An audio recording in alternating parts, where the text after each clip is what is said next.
Welcome to Hindu at Heart. I am your host, Indu Viswanathan. Every episode, I will be speaking with an inspiring Hindu raised in the United States as they share their journeys, triumphs, insights, and the meaningful struggles that shape their lives. Join us as we explore the plurality of Hindu American experiences and perspectives. This episode, I'm thrilled to be joined by my friend, the lovely Vindhya Adapa. Vindhya is an attorney at the US Treasury Department, specializing in international affairs. She's also a professional singer and producer and merges her identities to create impactful music. Vindhya holds a JD from the University of Pennsylvania and 2 bachelor's degrees from the University of Maryland, where she graduated summa cum laude. Welcome, Vindhya. Thank you, Indu. It's really good to be here and good to see you again. Yeah, absolutely. So wonderful to see your beautiful face. So why don't you introduce yourself to our listeners? Tell us where you're from, a little bit more about what you do and what lights you up. Yeah, of course. Hi, everyone. So to kind of just add a little more to Indu's already wonderful introduction, I'm Vindhya. I was born in Rochester and raised in Maryland. So for all intents and purposes, Maryland is really my home. Went to college at the University of Maryland, and then decided to go to law school, I guess, 10 years ago. So I'm still surviving as a lawyer, and I practice in the government. It's been a really, really great ride in terms of seeing a whole bunch of issues come up in our country, and just kind of being able to look at the world, I think, from a high level perspective and work with a truly fabulous team. I have a younger brother who lives in New York and is a surgery resident, and my family is originally from Andhra Pradesh, so we're Telugu, and I'm really proud to be Telugu. I guess what lights me up these days, frankly, is community. Just anytime I get a chance to spend with friends, with family, with honestly people who I've met serendipitously through parties or whatnot, it just feels so good to be able to connect to people, I think, on an emotional and deeper level. Also in part because of just the very technologically fast-paced and advanced world we live in, coming out of sort of the isolation from the pandemic. So I'd have to say, laughing and hanging out with people, I appreciate it even more now than I ever did before. Yeah, I think a lot of us can relate to that. We don't take it for granted anymore. It's so incredible, and I love your music. So you're a singer as well as an attorney, which is it sounds like the making of a really great musical. How did these 2 vocations live alongside each other in your life? Yeah, I think it's a difficult juggle to be quite honest. Also, in part because both skill sets use like very different parts of your brain and parts of your personality. There are times when I'm creating music that I feel I'm way too in my head about it and super analytical, which is how I'm used to functioning as an attorney. And I think just the fact that, sort of my day profession as a lawyer is it permeates kind of all aspects of my life. It can be hard to kind of distinguish between the two. But honestly, I would have to say that each part, each one of those recharges me in a different way. And so I try to juggle the two by just being really mindful of my time, prioritizing certain things, trying to be very efficient with my day, and also trying not to take trying not to overplan and overthink certain things and take anything too seriously. If I just happen to get a couple hours on a weekend to create, I'm trying not to make perfection be the enemy of good and just be able to put something out or just be able to write some lyrics or something, just so those juices are exercised every single day. Wow, that's beautiful. And it just reminds me, what you're describing is just like a great reminder that balance isn't like a fixed, static thing. It's dynamism, right? Mm-hmm. Or this idea that yoga is skill in action. So being in action, whatever that action looks like. So let's wind back a little bit and kind of arrive at how you got here. So tell tell us a little bit about your childhood, your earliest memories of Hinduism. Is there anything, from ritual or sound, especially because you're a musician, that stays with you even now? Yeah, such a good question. So I would say that I grew up in a family that's actually not very religious at all. My father is quite philosophical. And I think his connection to the faith was really through books and sort of the intellectual part of it, which, as you know, is quite difficult to translate to children when they're just, when they're just growing up. My mother came from a very conservative Orthodox family.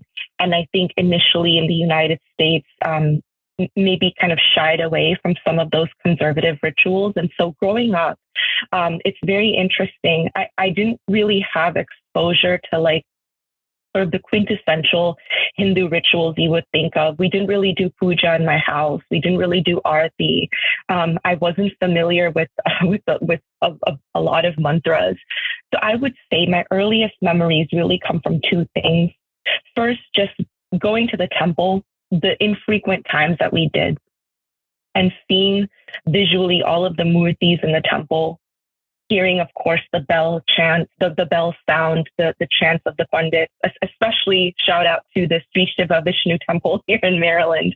I remember frequenting that quite a bit as a child. And I just remember being fascinated, but also very confused. As we were going around to each different deity, I really didn't understand why we had to do that. And I don't really think I had really like an older, I am the oldest myself, so I didn't really have sort of an older person kind of telling me this is why we do this or whatnot. The other memory I have is when we would go to India quite often as well during summer vacations to visit family. I come from, my mother's side is very musical. I come from a family where all of my aunts on that side, more or less, are classically trained Carnatic singers. And I would hear them singing a lot, like bhajans or different mantras in a beautiful singing way. She comes again, like I said, from that Orthodox side. And so I would see them practice certain things. And again, I was quite fascinated by it, but I didn't yet, at that age at least, have any sort of emotional bonding or connection to the music either. So it's a very vivid picture you're painting of sort of like these snippets of sounds and images, and not really sure how to locate yourself in that. Was your family connected with other Hindu families? Were there maybe older kids in the community that you would talk to about these impressions? Yeah. So not really. I would say when I was growing up here in the DMV, I connected to other children in the community, other kind of Hindu children, more on the basis of being Indian and being very proud to be Indian. It wasn't truly, and we'll probably get into this later, but it really wasn't until I would say I hit about 16. 16 was a pivotal age in my life.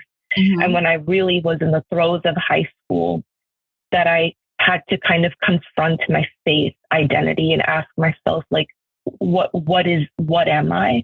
But prior to that, I really just connected with other families or other children on the basis of being Indian American. And I would say not even really Telugu. Like, we were raised to just be proud to just be Indian American. And so we weren't very regionalistic either.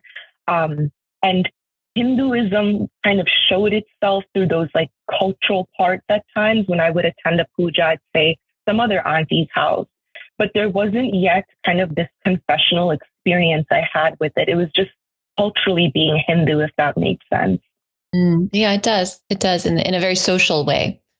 So was there some sort of event or something that catalyzed your, that sort of self-reckoning that you mentioned when you turned 16?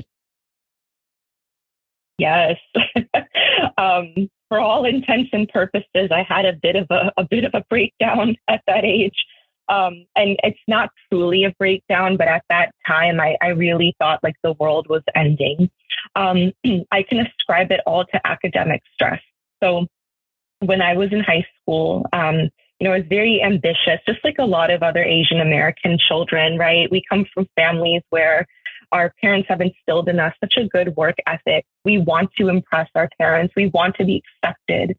And I just remember bogging myself down in crushing amounts of like AP classes, SATs, SAT2s. And I hit this moment, I kind of, sort of facetiously refer to it as an existential crisis. But I hit this moment where I felt like I was working on a hamster wheel, like in a rat race, not knowing at all what any of this was for, what the reward was going to be at the end, why I was killing myself in 11th grade. And I became very sad. I became depressed and dejected about being a student at that age. I went to my dad and I started to just share kind of how I was feeling. And my dad did something which, I'll forever be grateful for. He just kind of quietly had a Bhagavad Gita sitting on the shelf. And he handed it over to me. He didn't say everything is going to be okay. You got this. He just kind of quietly handed it to me. And he said, I think you're old enough to start reading this. And that's kind of where everything for me changed, because I had never before touched one of the scriptures or really understood the philosophy behind Hinduism. Quite frankly, I had also been a little turned off by things I had seen growing up. I'm not a very I don't ascribe a lot to dogma necessarily. And kind of seeing the ritualistic practices, I hadn't felt any sort of emotional connection. Another reason this was very, I think, a very salient time for me to read the Gita was it was around this time that I made a lot of friends from different faiths. I was very lucky enough to have in my circle, not just Hindu American friends, but also Christian, Jewish, and quite a few Muslim friends. And we had these wonderful conversations about like fasting and prayer and family and community and, serving your church, like, being at the basketball camp at the mosque. And I wanted to feel that. I wanted to feel like I had something to belong to as well. Just so happened that feeling, that void combined with the academic stress, I think led me to start questioning life and led me towards the Bhagavad Gita. And what happened when you opened it up? So initially, when I opened it up, I didn't know what to expect, right? I had peripherally known about the Gita just as a child when my family would watch the very famous Mahabharata show, which I'm still a huge fan of, which I think is actually a very beautifully made show. And I knew tangentially that, Arjun was a warrior. My brother's name is Arjun. He was driving this chariot in the battle, and then he didn't want to fight. And Bhagwan Krishna was there to direct him and incentivize him. But I had this rudimentary understanding, right? It took me time to realize it is a metaphor really for life. When I opened it, I just got sucked in truly. It was a lot to take in as a 16-year-old. Since opening it, then I've read the Gita quite a few times. And it's just one of those books where at each stage and maturity level of your life, you will elicit a new meaning, right? Something else will click in your brain. You'll be able to apply it in a different way to your life. But at that point, I think what really hit me was the verse or the line kind of in the Gita that says like, do your duty and work and do not worry about the fruits of your labor because it's not in your control. And when I heard that, it was like a huge boulder had lifted off my chest. I was pressuring myself so intensely to get into the best college, to get straight A's, to like just never, ever experience failure. I was so afraid of failure, probably like a lot of children are at that age. And to hear that I don't have control over the results, my role is to just keep plugging along without necessarily knowing what will happen. Since then, I've reinterpreted this phrase for myself, but at that age, it was deeply therapeutic and comforting, and a side to the philosophy that, frankly, I had not known before. That's beautiful, and I would imagine might provide relief for some listeners. Did you what was your process of reading? Were you simply just reading on your own? Were you discussing with your father since he had shared it with you? What did reading look like for you? Yeah. So I happened to have one other very beautiful friend at that age who was also Indian American, Hindu American, who was kind of like, kind of like me, also like a little older beyond her years, asking a lot of sort of spiritual questions, and we're still like best friends to this day. I actually went to her and was like, "Hey, I'm reading this. Like, do you want to start reading this together?" Like it's kind of a book club thing. So I didn't really go to my dad. I just we started like hanging out after school and talking about maybe a verse we had read or a chapter we had read. It was like there was a dichotomy of extreme innocence about it. Like my parents had a playground in our backyard at the time. We would literally be hanging out on the seesaw or swings as 15, 16-year-olds talking about these verses. And it may seem a bit unbelievable that like as teens, we're talking about a book that is just so deep and profound, but I do want to underscore that, like, as a teenager, I think we need to give teenagers more credit. I think as a teen, you can be incredibly inquisitive, incredibly insightful, perceptive, and it is an age where you are dealing with a ton of different feelings, emotions, hormones, whatnot. And I needed answers. I had always been very ponderous, and I just happened to have another friend like that too. So I would listen to her interpretations of things. And that's kind of in those formative years, I would say between the ages of around 16 and like 20, even going into college. It was through her that I was able to really kind of understand. And then I would say that was an era also where we didn't really have YouTube yet or the internet. But I did start checking out, certain books or going to, like maybe like the temples in the area and just seeing if they had like Bhagavad Gita classes or workshops and whatnot. Didn't really do much of that. Most of it was kind of me either in isolation trying to make sense of it or me kind of going to her for her thoughts. Yeah. What you're saying about that stage of adolescence where you are really, you're coming into your own identity. It's such an important phase of identity formation. Mm-hmm. And just, this is exactly the age when Rama started questioning everything. That's where we get Yoga Vasishta from, is not just wondering and curious, but questioning also, what is the point of all of this? What's the meaning of all of this? And when you're feeling things, as the mother of kids who finally are on the other side of all of those changes, it's really intense. Your body is going through intense changes. Your brain is going through intense stuff. Mm-hmm. And it makes you like sort of both vulnerable and, as you're describing, like kind of open. And I think it's beautiful, and probably by some kind of divine design that you had that friend there and you could have your little sangha to explore and discover this together. And just that image of the two of you on a seesaw is so precious. It's so sweet. Yeah, we still laugh about it.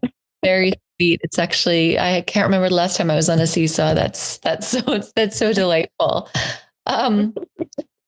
Now talk a little bit about how all of this culminates in you deciding to become an attorney. Okay. Well, so a few things. I guess really until I had discovered, I know it feels strange to say like my faith, but yeah, my faith, I guess, in high school, college. Just apart from that, right?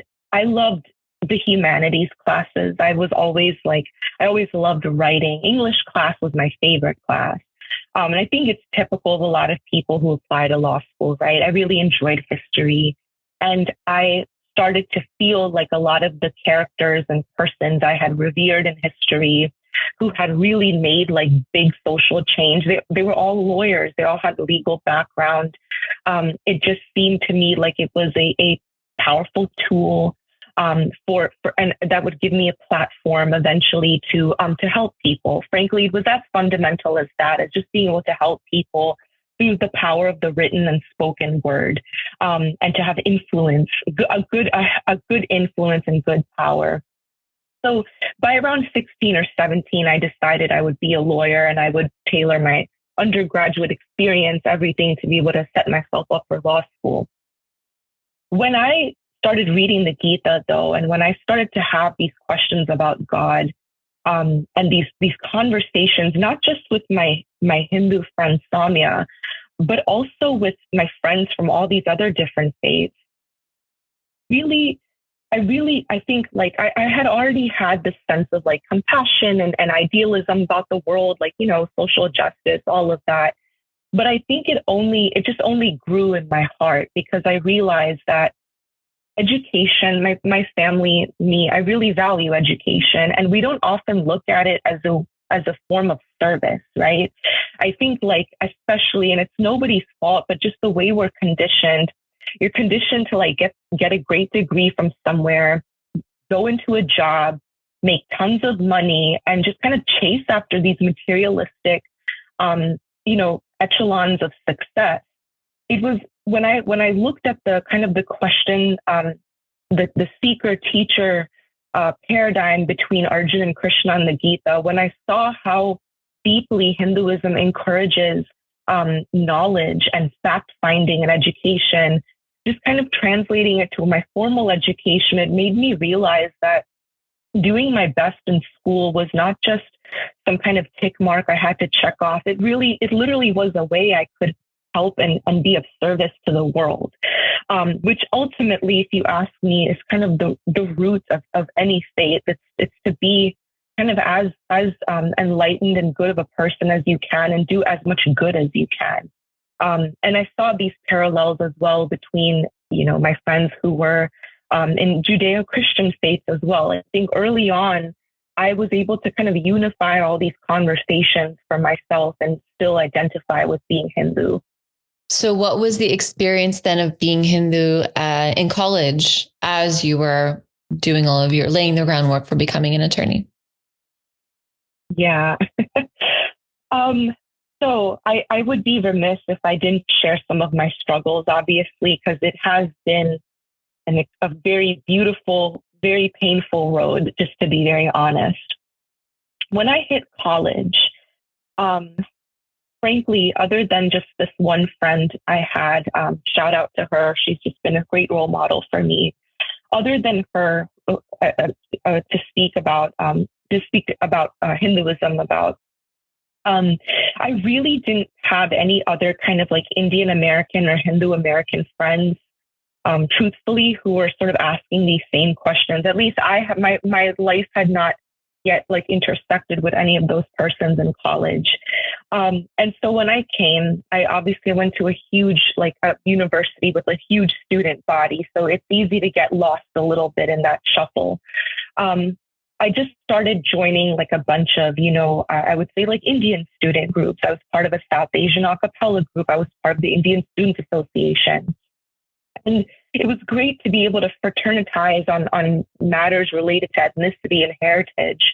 But frankly, I was very lonely in my faith journey. And I think at that point, and this may be going into like a can of worms a bit, but I did start to question then if I was on the right path.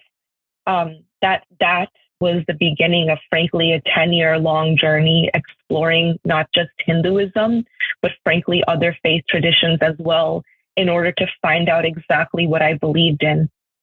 So it was around that time that, again, I just started leaning into other communities as well. And frankly, I can't color it with a lot of positive stuff. Like college was tumultuous. I remember being extremely confused by the time I graduated because, now I was also 21. Like I had 4 or 5 years to sit with the Gita. And there was a bit of dissonance going on. On one hand, I'm like reading these beautiful things in the Bhagavad Gita. I'm having these conversations with my friend. But I'm also incredibly lonely in my journey. And I'm seeing my Jewish and Muslim and Christian friends have like counselors on campus, have like an in-house like pastor, like being able to go every Friday to a place where they just get to hang out with other 18-year-olds and talk about what they're reading in the scriptures. I had none of that. And then on the other hand, I'm still continuing to see kind of the social pressures we face in our Indian community, and kind of maybe sort of using religion or ritualism or dogma as an excuse for certain sort of misogynistic behaviors. And so by the time I graduated, I wouldn't say I was closer to being Hindu. Actually, I think I was more lost. And that, of course, then led to more sort of soul searching into grad school and beyond. And once you were in grad school, it's a professional graduate degree, right? So it's somewhat different than a purely academic graduate degree. Is that how you would? Is that a fair description, you think, of law school, where it's not just an academic study of the law, it's a professional study, it's heading towards you taking the bar and becoming a practicing attorney. And so, so now you're in this phase of your journey and you're in this professional or semi-professional space. How did that play out for you? Yeah. So honestly, I decided to continue forward. Well, one thing I'm proud of myself is when I started having these questions right as I was entering law school of like, man, what does it even mean to be Hindu? I'm just this weird chick who's reading the Gita by myself, maybe with this one friend, but no one seems to care. I don't have a single friend to talk about this stuff with. And when I tried to find some community, it's around like the ritualistic practices of Hinduism, which like I'm very distant from. I don't know a lot about that. So I'm proud of myself in the sense that I drew these questions out further. I think instead of kind of putting the kibosh on it and being like, no, man, like don't, you're going to law school, like focus on that. I saw it as an opportunity for me to soul search on multiple levels. So first, when I entered, of course, was the very beautiful kind of opening of like, when you're in a place, I love the classroom because it's a place where I feel you can have like unfettered, discourse and conversation. So there's introspection happening on that level of like, why am I in law school? What would I like to do with this? Do I like this class? Do I like working with this professor? Simultaneously, I made sure to check out different books and on the weekends or just whenever I could, like read, continue to have conversations with friends who were amenable to discussing this stuff. And I have to be honest and say that at that point, from the ages of like 21 to about 24, when I was in law school, most of my spiritual conversations were with friends who are not Hindu. And it's going to seem very ironic, but I think the journey of also expanding outside of my community, of being able to click with people on foundational principles related to God and kindness and mercy and justice, it somehow, at the end of it all, I know we're skipping ahead, but by the time I reached my late 20s, it brought me kind of back to Hinduism, if that makes any sense. It's almost like by expanding my world, I came back to my chosen identity rather than feeling like I'm born into this and I have no choice but to just be Hindu because I'm Hindu. So it was a parallel streak. I will also say, in case it's like illuminating, one experience I had, which was just like extraordinarily graphic and vivid for me, was one year I did an internship in Tanzania, and I went to visit Rwanda and visit the genocide memorials there. And I just saw like very visceral things. Like I went to a place where they had actually like exhumed dead bodies and laid them out. I was 22, and there was something about seeing just the colossal amounts of violence people can inflict against one another. The fact that this had happened, like we think of also God as this omniscient, omnipresent entity that can intervene, that knows all. And I think that was a huge moment of reckoning for me too, to just see that there is a vast amount of crime and justice and evil in the world. And then just wonder, like, why isn't the divine stepping in? Why isn't he or she like doing something about this? That kind of hit with my belief about justice and the fact that truth wins over evil. I started to really question if truth actually wins. And so I think there was this wonderful like there's this wonderful kind of reflective journey happening academically, experientially through law school, combined with my own churning emotions about faith. And I just somehow tried to, I didn't try to, they just somehow intersected, where I started to really wonder about things like karma and why good people suffer, why there's war in the world. And my questions just, they just continued to grow, frankly, at that time. Yeah. No, but you're all just, first of all, I mean, I think it's very obvious that you're an incredibly thoughtful person. And I deeply appreciate how you're sharing this story. It's incredibly powerful. You know, what you were saying earlier about kind of locating yourself spiritually almost more powerfully in context with people from other traditions. I deeply resonate with that. You know, some of my deepest friendships, the ones that have lasted decades, are with people from different faiths, but we connect in the sense that we're all on a spiritual journey and we support each other on our spiritual journeys, and we can have really deep conversations, and it just deepens our connection to our own. And a part of that is questioning it.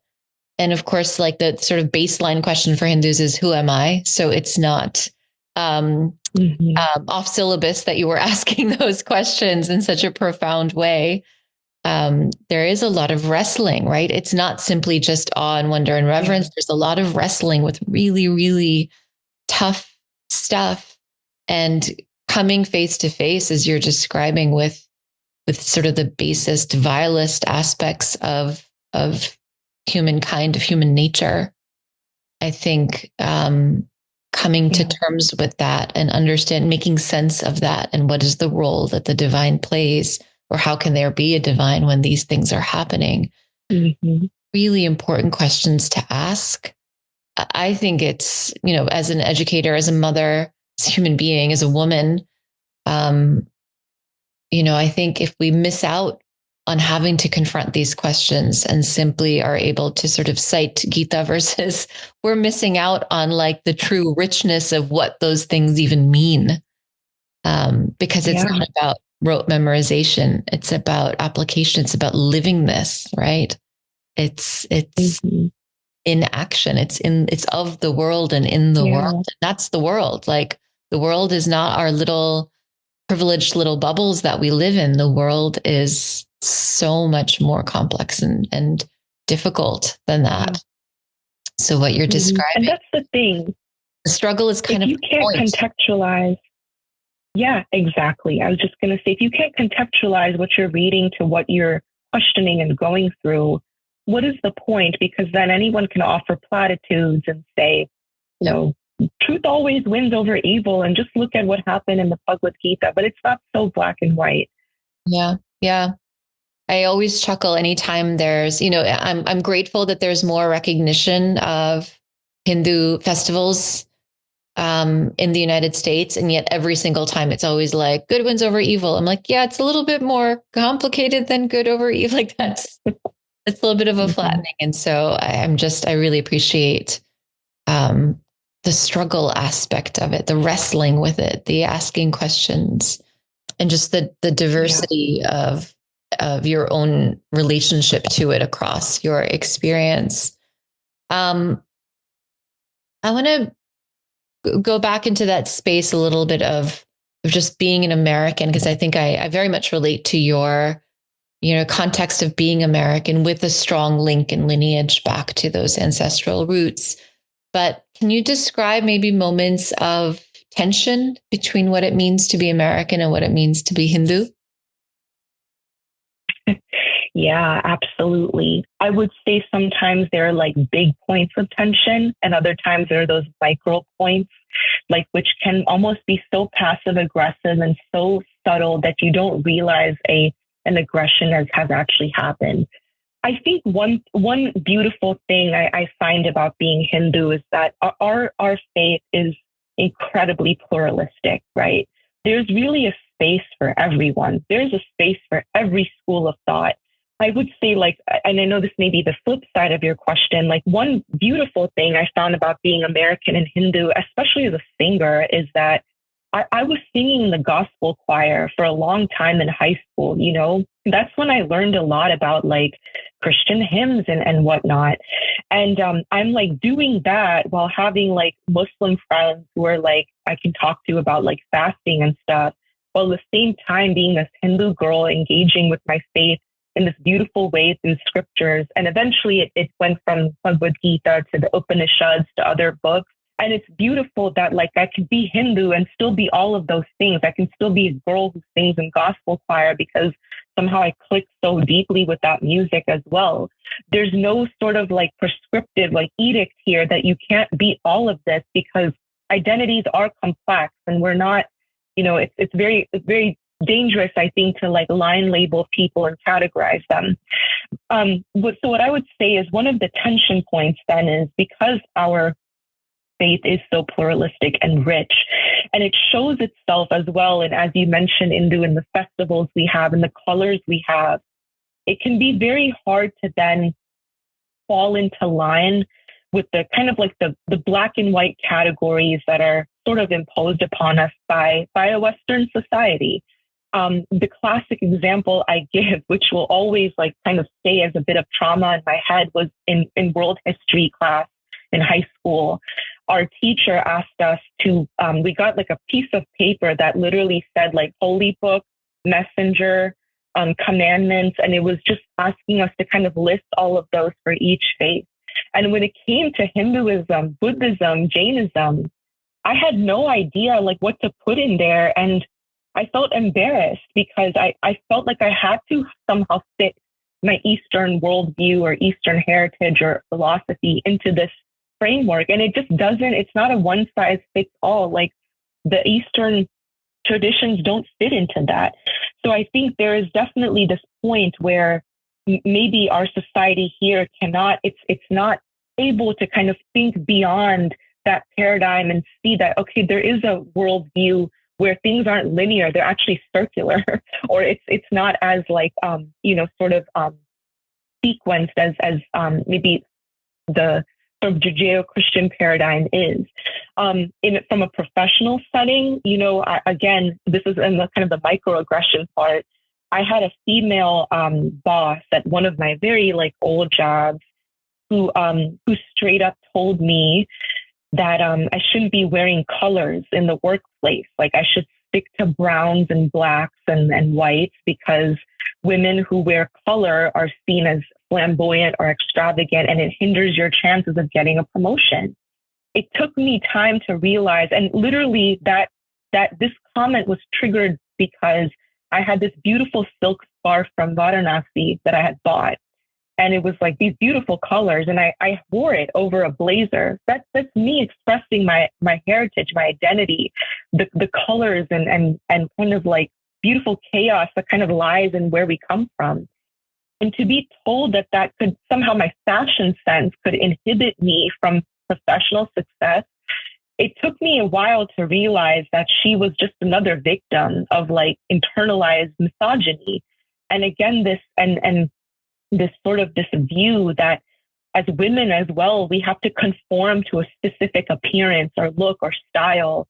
It made me wonder, like, what would happen if a lady was wearing a bindi with her blazer? What would happen if she's like wearing anklets? I mean, we don't even realize how much we internalize these like visual sort of rules of how we have to present ourselves. And coming from a religion and culture that promotes so much color and festivity and diversity, it felt suffocating. It also felt hypocritical because, as you noted, we're seeing as well the appropriation of so many Vedic and Hindu, practices and rituals and festivals. And so on one hand, I'm seeing society validate me by saying, oh, this is like the color festival and throw as much color as you want and have a blast. But it's not comporting with the fact that I'm still having to conform myself in a certain way, like visually in how I present myself. So I think these are examples of kind of on both sides of the spectrum. Another sort of tension was when I was in in college, in high school, and even in law school, I would sometimes run into uncomfortable conversations with certain friends who would ask me just straight up, how can you believe in something that is totally polytheistic? Like, what are you, how can you talk about God, but then you come from this faith that has like a bunch of different gods? Or, how can you, what is reincarnation? What do you mean? Like you die and you go into something else? And again, growing up in a Western society where there is there's three religions that are mostly dominant, it's very difficult sometimes. Like sometimes I was in a bit of like cat got my tongue because I wanted to fit in and be accepted by these friends of mine, but I didn't also want to stick out as like the weird one, quote. There's also, there's kind of this negative view as well of certain Eastern-based traditions. People will call them pagan or use these words to kind of generate this like stereotype that we come from something that is like ultra fluid and ultra hippie and anything goes and there are no rules at all. And that's not right either, right? There is a sense of moral conduct. There's definitely a sense of right or wrong. So trying to reconcile all of that with the very real fear of I need to fit in as a lawyer. I need to fit in as an American. I need to not stand out as the weird one. That was very challenging. And frankly, well, I think it's going to be a lifelong challenge. It's just you get better at it because you get more secure in who you are also as you mature biologically.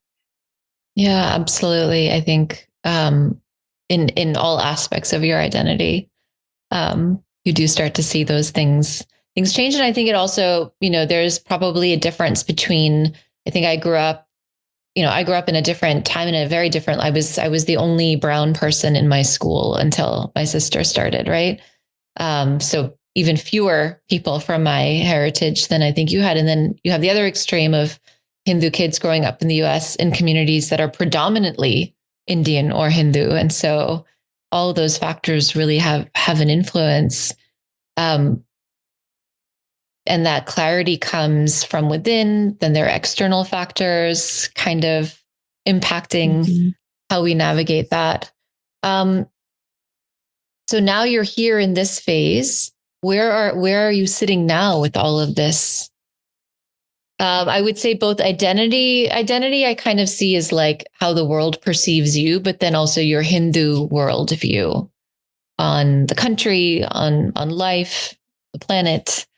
Where are you in your journey with all of that? Yeah, such a great question.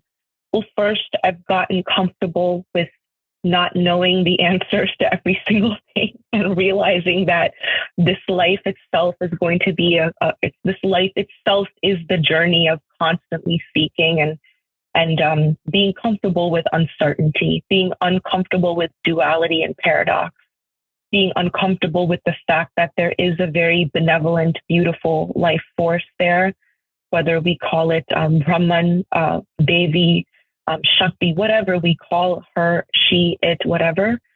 But that beautiful force can be there and permeate everything and permeate your life and bless you. And evil can still coexist. And as you said, sort of the vilest parts of humankind and nature can still be there.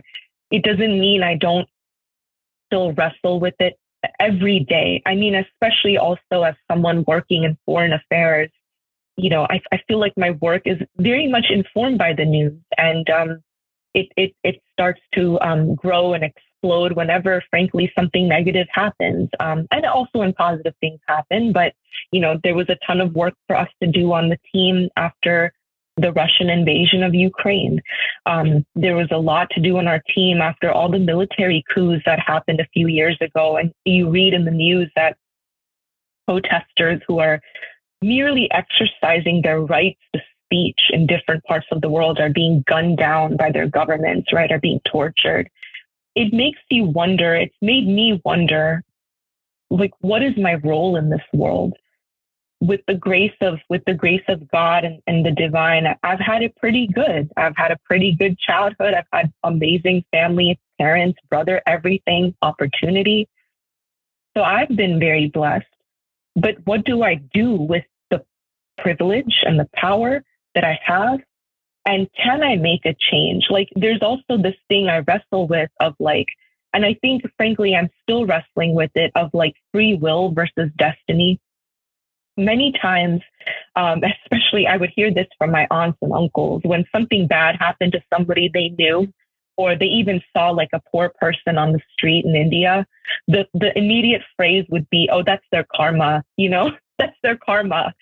And I would like, even then at the age of 9 or 10, it would make me very uncomfortable. And it still makes me uncomfortable now with like, I believe very much in karma. I believe deeply in the power of thought and speech and action, and what you do, you will ultimately attract.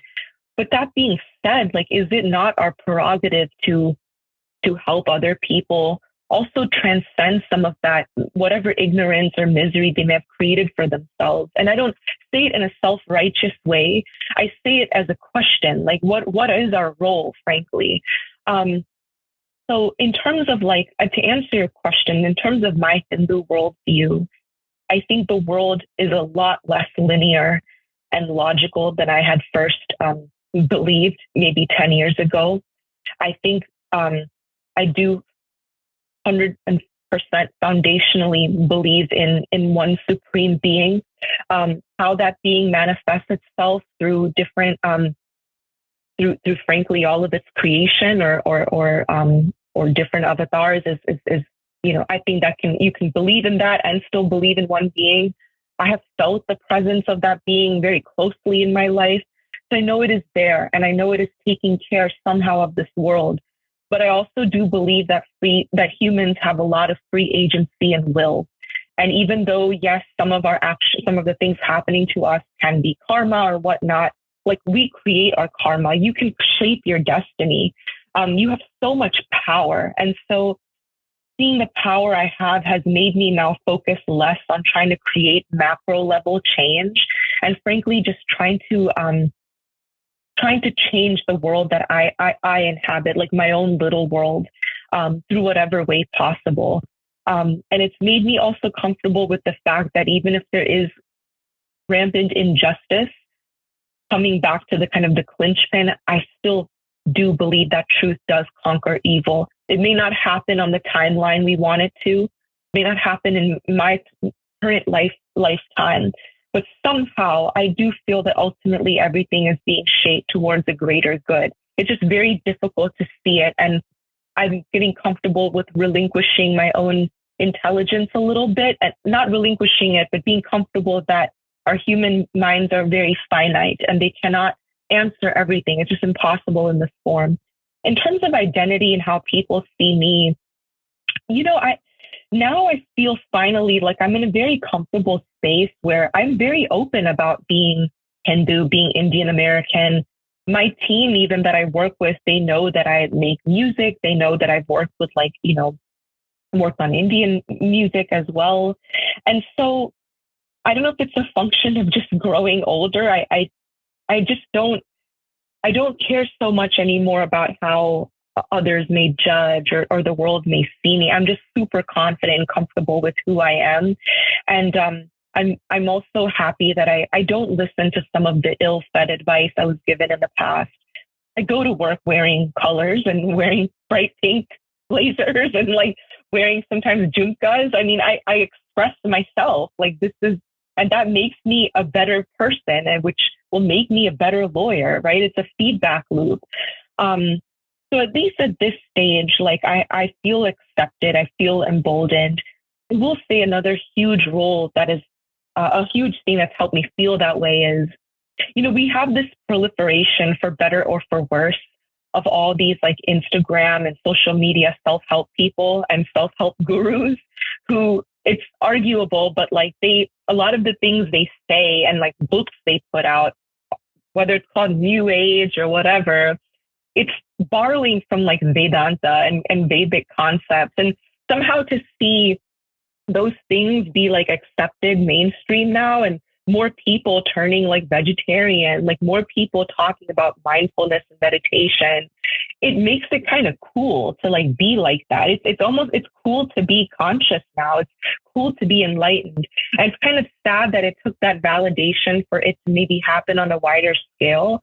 But ultimately, if people are being good human beings, meditating and like not destroying the planet or hurting Mother Earth or animals, it's ultimately a good consequence and result, right? So that has also helped me more comfortably be able to talk about my identity, including with non-Hindus as well. Yeah, you said so many incredible things. A few things that stand out for me. One is, this concept of karma. I think our own folk can be quite reductive in like what actually a really cool, complex concept it is. My guru talks about the difference between free will and destiny. Destiny is that it's raining, and free will is that you take an umbrella with you when you go out. And I think the part of karma that because I've also, I've heard people say things like, oh, well, that's their karma, but it's also my karma that I saw that person on the street. What did I do? Right? It's not just like, I'm not just a witness. I can also take action.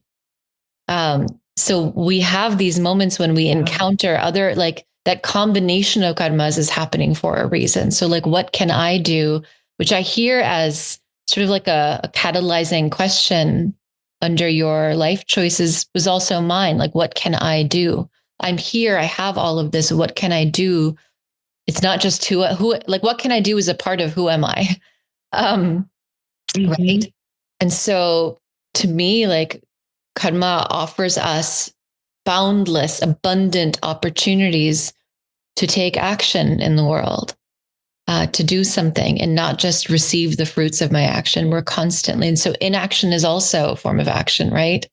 So what can I do if you're not acting, you're not doing something about it? And sometimes, yes, it is giving an apple to the person who's on the street, or becoming involved in some kind of service organization that uplifts people living on the street, or, recognizing, oh, I can't take up every single cause, so I'm going to have to say no to some things, but there is something that I can do that I'm well suited for, and I'm going to commit myself to that. I think I agree with you. Like, I have been disheartened when I see that commitment to service kind of being pushed to the side while people are talking about things or using karma as an excuse to spiritually bypass. And at the same time, you see people in our community doing incredible service work. We just don't talk about it in the way that other communities do. And a part of that can be, sort of like you lose the fruits of your seva if you talk about it, because then you're looking for a reward. But at the same time, then we know less about what our community is doing in terms of service. So it's this interesting balance, I think, especially in American society where everyone advertises everything about themselves. If we're not advertising that our community does service, then it seems like our community is not doing service. And that then gets internalized by our young people. So that's like an interesting conflict of kind of attitudes towards self-promotion, maybe. We're not encouraged to do that. We're encouraged to be humble about these things, right? But then the flip side of that is that it's not as well known by us or others. No, everything you talked about is just, it's so, so beautiful. I love this idea that, what did you say? It's cool to be conscious. I feel like that's a great act. Cool to be conscious. Like, make consciousness cool again. Would be a great hat or t-shirt. It's really, really powerful. I want to switch over to something maybe a little bit more, not more. I mean, everything you've talked about is very grounded and real, but I think something that is very much in the minds of both young people and their parents, which is the space of courtship, and maybe that's an old-timey word, but dating and relationships, and, how do we create the next generation, right? Through families. So I'm going to share a little bit about your experience. Yeah, absolutely. Actually, kind of answering that second point first, like, how do we create the next generation? I think about this a lot, like for for my own context, I'm not a mother yet, but I hope to be very soon, like someday, very soon, like get married, have children, all of that. And I do wrestle with like, how am I going to like, you can't read the Bhagavad Gita when you're like 9, right? Like there has to be, or maybe some souls can, wasn't me, but you need like some kind of introduction, I think, to your faith from a visceral, tangible point of view when you're a child, right? Things to touch and smell and see and hear. And frankly, I'm not so well versed in a lot of that. My exposure to my faith, my journey has been very philosophical. It's been very esoteric. So I think something I would like to do and grow in is like to learn more of those, more of the stories, more of the mythology, more of the rituals, more of the chants, and make it in a way that's fun and interesting, I think, to imbibe in kids ahead. And not just even my own children, but children in my family, my nieces, my nephews, whoever the bright young stars will be. When it comes to like dating and relationships, what I would say is like, I think when I was growing up, and this is a function also of just maybe to being the oldest child as well, like, having certain pressures as well, having like being influenced, I think, by certain like societal views and pressures. I felt like to be Hindu meant you like were really like Indian, right? Like you were like, to me, like they kind of just fit like that. Like most Indian Americans I met were Hindu. And so it was kind of like, okay, if I want to be with like, if I want to like marry another Hindu or like, be with a partner who's Hindu, they have to be Indian. And it was like, I saw it as kind of like that one for one thing. As I grow older and as I realize that my own relationship to my faith is quite complex itself, and that I frankly don't even know if someone would label me as like, I'm still wrestling with what it means that I'm Hindu, right? I don't even know if I fit neatly into certain boxes that our community creates. I've now realized that you can be Hindu, to kind of use your podcast title. You can be Hindu at heart. You can be spiritual at heart. You can have so many of these same deep and profound like thoughts and values, and the valuing the seeking part of it. And this exists in different people in various forms. It's not necessary, I would argue, even that you have to be necessarily Hindu to think like this. And so, and of course, like, there are so many Hindu Americans who are not Indian, they're not South Asian. It's opened my eyes a lot in my own kind of journey with this, and made me realize that in my future partner, the person I end up with, it's most important for me to click with that person on these value perimeters more than on some sort of predefined sense of what this identity should look like. It's more important for me that I end up with someone who's also a seeker, who also believes in a lot of these things. And maybe I have the luxury of growing up in a Western society that I can say I'm open to different people and whatnot, recognizing that not everyone would have that. But, we're talking about being American, right? So I would say like one piece of advice I would give is like the friendships you have earlier on, right? With people who are from different backgrounds, like nurture that, because it will shape your worldview, and it will make you open to different things, and seeing the world in a different way later on. That's not to say that for other reasons I wouldn't love to be with someone who shares my cultural heritage. I would love that, but it's no longer something that I am like hard pressed upon. It's more important for me to be with somebody who imbibes the spirit of these values and this like 10, 15 year journey that I've been on. No, what you're describing really resonates with me and with other folks that I've spoken with. I think when you're a child of immigrants, you're growing up in their sort of version of your home culture back from India. But when we're thinking as second gen Hindu Americans raising third gen, we're, and a lot of the Hindu values, the ethics, the worldview is encoded in Indian culture. And that's why we think of them as synonymous. But when we grow up here and we have a different culture, it's on us to kind of encode this in our culture here and to create American Hinduism, which is what I hear you kind of talking about. So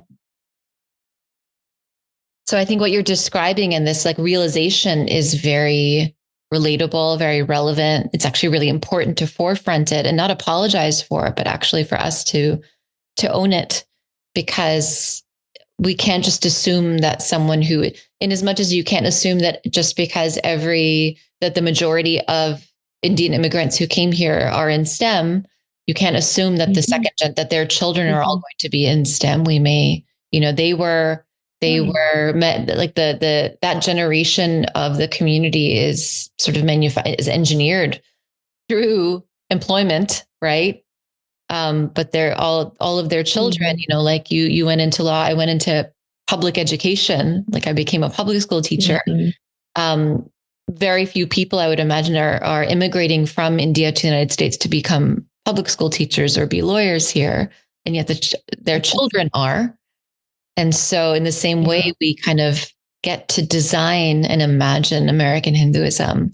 And so I see your voice and your journey as a part of that, as a part of unpacking from what our parents brought over and deciding and understanding how that plays out in the American landscape for American Hindus and for America. It's really beautiful. It's intense and it's beautiful. Yeah. So it's about plurality at the end of the day for me. Oh, sorry. I was just going to say it's about that plurality for me. Again, I don't even know if I neatly fit into whatever objective definition of Hindu may be out there. I don't know. I feel my journey is quite atypical, and I still have very atypical views. So frankly, there is no one formula fits all. And to your point, we get to shape our journey for finding our partners, finding our vocations, and ultimately raising children how we wish for them to contribute. Yeah, absolutely. I see this sort of the conflation between like an Indian Hindu aesthetic with the stewarding of Hindu values happening a lot with the Indian Hindu immigrant generation here. So it's like, oh, if you're wearing shorts, then you can't possibly espouse Hindu values, right? And so I enjoy when I get to, and when people I really, really respect, like you, get to disrupt that, because it doesn't look just one way. And I say that with a lot of compassion and understanding for why those folks might think that that's how, because, they weren't given a manual when they immigrated on like how to transfer the values of Hinduism to your American children when they talk in a way that you don't talk, and they're surrounded by people that you have no idea because you didn't grow up with those people. Like they're not given sort of an orientation towards that. They're doing an incredible job. I don't know what it's like to move across the world and try to impart something so vast to people I've never, that I'm learning about, that I create and I learned about in a completely different context.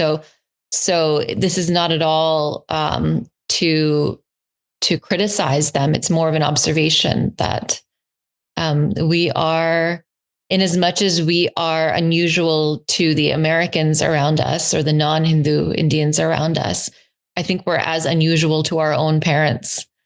But I think that we can, in this very sort of internally pluralist space, relate to each other in that Hindus, if there was a phrase to describe Hindus and how Hindus are confusing to non-Hindus, it's that we're just kind of like jazzed about the divine, and we're jazzed about other people who are also on their spiritual journey. And we're like, go you, without having a need to pull them onto our spiritual journey.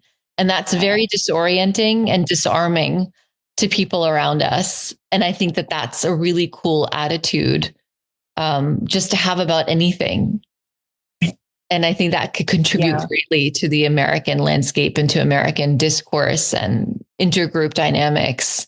That's something we can really, and I think that actually is like a great, what's the word? It inoculates us against proselytization, because it's really hard to proselytize against someone who's open-minded.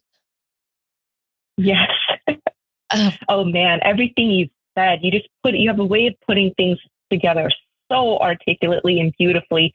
That's exactly right. Yeah. We're jazzed and don't feel the need to bring anyone else in. So it's kind of hard to mess with someone like that. Yeah. Yeah. Yeah. That like to use the Indianish framing of it, like that Hindu enthu is like really hard to permeate. Uh-huh.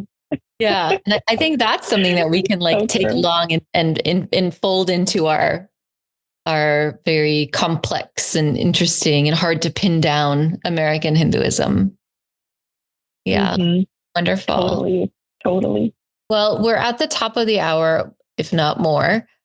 So here's an opportunity for you to share a few final thoughts. One is, what is something that you you want sort of broadly for America or Americans to know about Hinduism? I think what I'd want, and this is maybe merging a little bit of like my sort of my professional view on this as well. I would just want, and especially kind of in this this world we're in right now, I would just want my fellow like American neighbor, like Americans, like, and I'm an American too, obviously. I just want America to know that Hindu Americans are just our belief system and our values are so much more similar to kind of the existing Judeo-Christian framework here and Christian values or Jewish values or whatever that already exist in this wonderful society and are so much more similar to that than different. And because we also have this benefit of having like pluralism in our faith, valuing that pluralism, we are such integral and valuable contributors to society because we can adopt and adjust and we can be like chameleons if we need to, right? And we can adopt those values, integrate it into our own faith system, and just kind of elevate our communities even more. A very vivid example of that would be, kind of the one of the examples I noted of like my own journey with like gospel music and artistry. And literally, and I will say this, I love visiting, and even my mom loves, like, we love visiting old churches and stuff when we're on vacation. We love kind of the peace and serenity that is there in any house of worship. But to your point, like, I can do that and appreciate kind of the value and contributions and sort of the power of all these other historical and biblical figures, but I can still be comfortably Hindu.